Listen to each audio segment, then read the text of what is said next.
Takže ja vám budem dneska večer rozprávať o Senegale. V podstate ja o ňom rozprávam úplne v kuse už 9 mesiacov, kedy som sa v januári vrátila odtiaľto z dovolenky a Senegal ma veľmi očaroval a naozaj bola to láska na prvý pohľad. Dokonca niektorým svojim známym tým už tak lezem na nervy, že nedávno som si všimla, že sme jedna známa vyhodila z Facebooku. A keď som sa jej spýtala, či som jej niečo urobila, ako nikdy neviete, že kto sa na vás začal uraziť, tak mi povedala, že vieš čo, ako už mi lezú na nervy tie tvoje senegalské statusy. Takže ja dúfam, že po tejto prednáške nebudem mať menej priateľov, ale skôr viac, alebo aspoň rovnaký počet. Ako už Lucia povedala, som fotografka, novinárka. Posledných 7 rokov, 8 pendlujem medzi Bratislavou a Los Angeles, kde som študovala a pracovala. A vlastne v januári tohto roku sa tam pridal Senegal. Prečo Senegal? Ako som tuto počúvala mojich spoluhovorcov, tak každý cestujeme úplne ináč. Niektorí z nás si vytýčia cestu, chceme prejsť okolo sveta, ide o kilometre alebo tak. Ja ako novinárka cestujem s tým, že mi nejde o prejdený počet kilometrov, ale naozaj chcem tú krajinu spoznať do hĺbky. Takže kvôli tomu sa snažím vždycky chodiť tam, kde niekoho poznám. Že v podstate možno, že chcem ísť do Austrálie alebo na Nový Zéland, lenže keďže tam nikoho nepoznám, tak by som tam nešla, pretože nechcem bývať niekde v hoteli, pretože viem, že tú krajinu človek spozná iba zvonka. Takže minulý rok v decembri, keď som bola v Los Angeles a som sa chystala domov a ešte som dala poslednú kávu s mojim kamarátom Senegalčanom, ktorého poznám už 7 rokov. A Ben mi povedal, že no ja sa tiež chystám na Vianoce domov, že tam bude niekoľko týždňov. A mňa tak úplne spontánne napadlo, že v Afrike som ešte nebola, ja som mu tak 7 rokov síce tak medzi rečou hovorila, že však ja by som ho tam prišla pozrieť, ale naozaj to bolo len tak medzi rečou. A dostala som spontánny nápad, že ako prídem tam, ja som vyslovene prišla domov, išla som sa pozrieť na letenky, mala som nulu na účte, dala som to na kreditku, rýchlo som to zarezervovala, aby mi to nikomu som to nepovedala hlavne. A rýchlo som to zarezervovala, aby mi to nemohol nikto vyhovoriť. Takže ja som sa dostala do Senegalu, o 2 týždne som tam už čakal na letisku a naozaj táto cesta zmenila môj život. Ja som si to tu pripravila, ja som novinárka, takže mne sa ľahšie ešte číta. V podstate Senegal bola pre mňa láska na prvý pohľad a zamilovala som sa naozaj v momente, keď som vystúpila z lietadla do toho pestrofarebného davu ľudí. A ako novinárka a fotografka samozrejme, že som chcela všetko dokumentovať, takže v kuse som mala svoj fotoaparát a veľké objektívy a bola som prekvapená, že ľuďom sa to vôbec nepáčilo, ako veľmi na mňa gánili, schovávali sa, pokrikovali, bolo to niečo podobné, ako keď som bola v Marrakeši, možno ešte horšie. A vtedy mi moji známi vysvetlili, že ako oni sa nechcú fotiť. V Afrike často zistíte, že ľudia sa nechcú fotiť, pretože sa hovorí, že nielen Afrike, ale myslím, že je to aj v ostatných moslimských krajinách, že im ukradnete dušu. V Senegale bol problém ten, že oni si myslia, že všetci bohatí turisti, ktorých nazývajú tubab, že my si ich nafotíme, spravíme z nich pohľadnice, budeme ich predávať a veľmi spohatneme.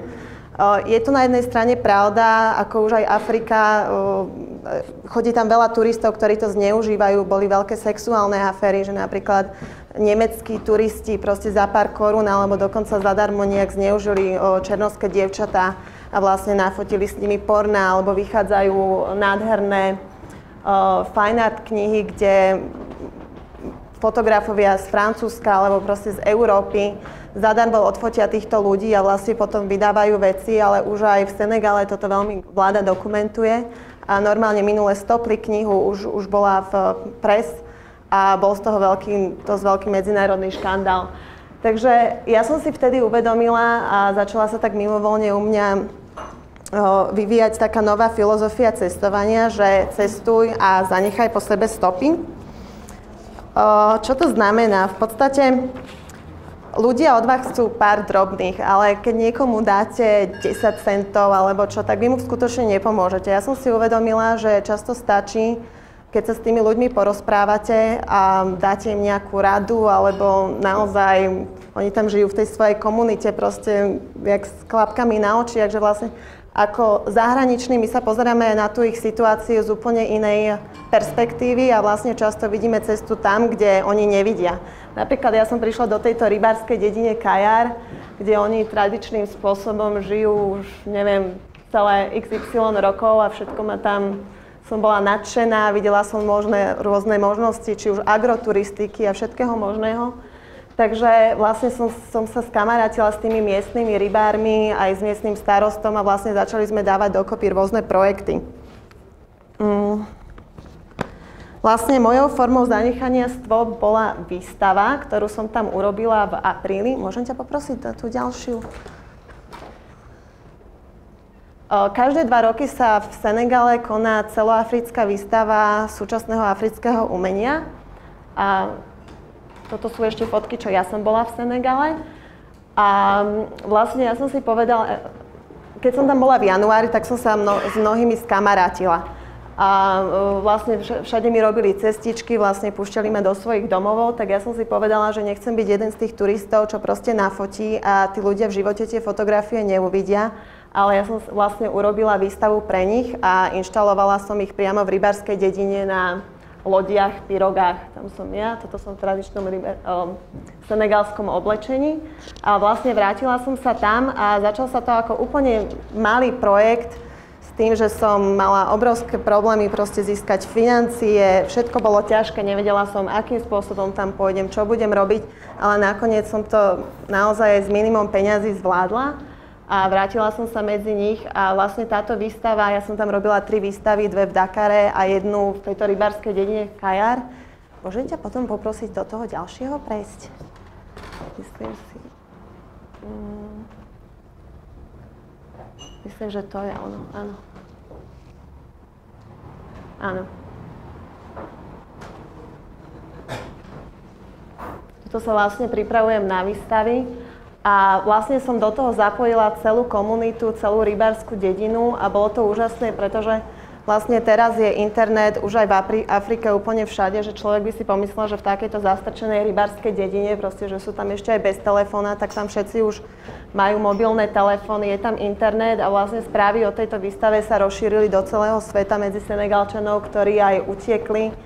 A čo bolo zaujímavé, vlastne to bol taký novinársko-fotografický projekt o tom, že neviem, či o tom viete, ale je veľký globálny problém s rybolovom, že my si myslíme, že more je plné rýb, ale už nie je, pretože Európania veľmi nešetrným spôsobom vylovili skoro všetky ryby z našich morí a vlastne teraz sa posunuli do Afriky a keďže tam je nedostatok regulácií, tak veľmi nešetrným spôsobom vylovujú ryby tam. Tým pádom vlastne už niektoré druhy ryb úplne vyhynuli, ale hlavne konkurujú tým miestnym rybárom, ktorí vlastne lovia tradičným spôsobom na takýchto loďkách, majú obyčajné siete a vlastne nevedia vôbec konkurovať obrovským rybárskym flotilám.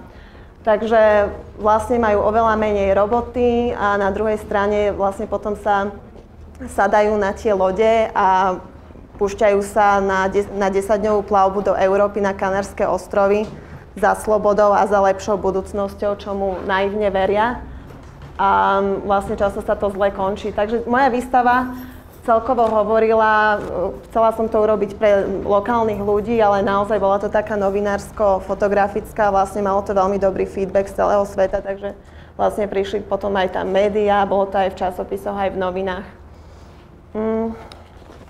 Ja by som zhrnula moje pravidlá cestovania, že vlastne keď cestujem ako novinárke, mi ide vždy o nadviazanie bližších kontaktov s lokálnymi ľuďmi, a za každým chcem v krajine nehať viac ako len svoje peniaze, ale nejakou formou aj kúsok seba, svojho know-how a svojej krajiny. Tam bola jedna fotografia, čo sa taký pán pozeral vnútri to bolo na fotografiu. My sme urobili s Pelikánom pred mojou cestou súťaž o tom, že ako žijeme my na Slovensku. Ja vám ukazujem tuto, ako žijú oni a všetko je pre nás veľmi zaujímavé a takým istým spôsobom sme urobili súťaž, že ukážeme, ako žijeme my. Takže vlastne ľudia uploadovali fotografie, hociaké, ja neviem, Vianoce, takto vyzerá šibačka, takto vyzerá toto. A vlastne tam si to ľudia mohli pozrieť, že ako my pracujeme. Urobili sme k tomu web stránku, blog www.lovesenegal.com, takže vlastne môjim cieľom je spraviť taký multikultúrny projekt, kde sa vedia nalogovať ľudia z celého sveta, vymieňať si fotografie a vlastne zdieľať zážitky. Ďalším môjim bodom pri cestovaní je, že pokiaľ pracujem, tak najradšej cestujem sama. Ako ste počuli, tak každý cestujeme úplne iným spôsobom. Niekto chce rýchlo, mám tú trasu a musím ju zvládnuť za 10 dní. Ja som typ, ktorý si síce... Tuto je tá fotografia. Toto je malá Diana, to dievčatko pomenovali po mne, takže mám tam malú krásku. A vlastne ja keď cestujem, tak naozaj síce mám plán, ale nevadí mi od toho plánu vôbec odbočiť, keď je niečo zaujímavé, takže ja niekde síce idem, ale potom som schopná zahovoriť sa s rybárom, potom ísť s rybárom na obed, prespať v rybárskej osade, takže je veľmi komplikované, pokiaľ chcete naozaj cestovať a spoznať, keď ste s nejakou tlupou, pretože musíte robiť kompromisy. A ako je na vás, že čo chcete dosiahnuť, ale myslím si, že každý, keď je na dovolenku, tak stojí to aj kopec peňazí, aj času, nie každý si môže zobrať toľko času, že ja som v tomto veľmi egoistická, takže preto cestujem sama. Som otvorená náhodným stretnutiam, je veľmi dobré nájsť si miestne spojky a naozaj veľa komunikovať. Napríklad ja nikdy nenosím mapu a ja sa radšej 20 krát opýtam, pretože viem, že z tých 20 ľudí bude niekto zaujímavý a niečomu ďalšiemu ma to posunie, že nemusím byť sebestačná. Buďte vždy pozitívni. Myslím si, že energia, ktorú vyžarujete, sa vám vráti späť. Teraz, keď som bola v Senegale, tak tam bol jeden americký mariňák, ktorý bojoval v Afganistane a to bol človek, ktorý za všetkým videl niečo. Proste išli sme jesť do rybárskej dedine, tam nám dali jedlo, on že nie, nejedz to, tam niečo bude ti zle. Ako myslím si, že keď vyžarujete dobrú energiu a ku všetkému sa pozitívne staviate, tak naozaj sa tam budú okolo vás pozitívni ľudia, ktorí vás budú možno aj určitým spôsobom ochraňovať. Ale naozaj mne sa za tie 2 či 3 mesiace v Senegale nič nestalo, že vždycky ľudia sú k vám veľmi pozitívni, keď aj vy ste.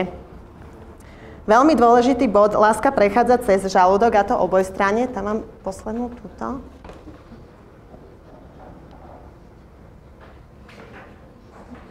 Tamto, 4.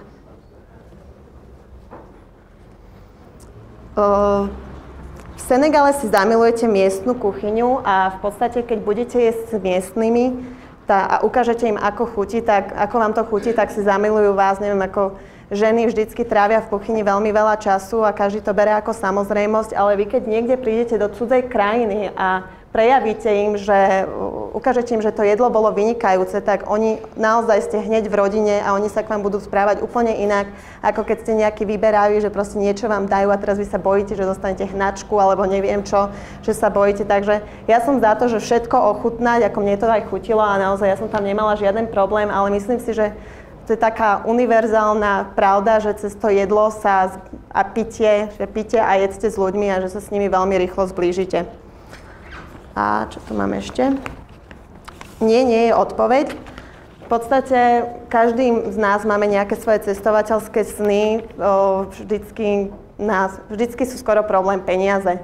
A myslím si, že je veľmi dobré v tom vytrvať, že nevzdávať sa toho, že aj keď niečo si vyčíslíte, že táto cesta ma bude stáť 3 000 eur, tak ich nemám, ale niekedy počkať a stále hovoriť o tej ceste, mysleť na to a ono sa to vždycky podarí. Napríklad aj mne v mojej ceste pomohlo mnoho náhodných stretnutí s ľuďmi, ktorí každý ma nejakým spôsobom posunul ďalej a v podstate teraz sa vraciam do Senegalu na pol roka, kde budem pracovať na knihe Paríž-Dakar ženy. A tiež som v štádiu, kedy si zbieram peniaze, nemám peniaze, ale verím v to, že sa to podarí, pretože to vidím na tomto projekte, že tiež sa to začalo iba ako jeden veľký sen a nemala som nič a celé sa to podarilo a z toho bolo kopec pozitívnych vecí. Ďakujem.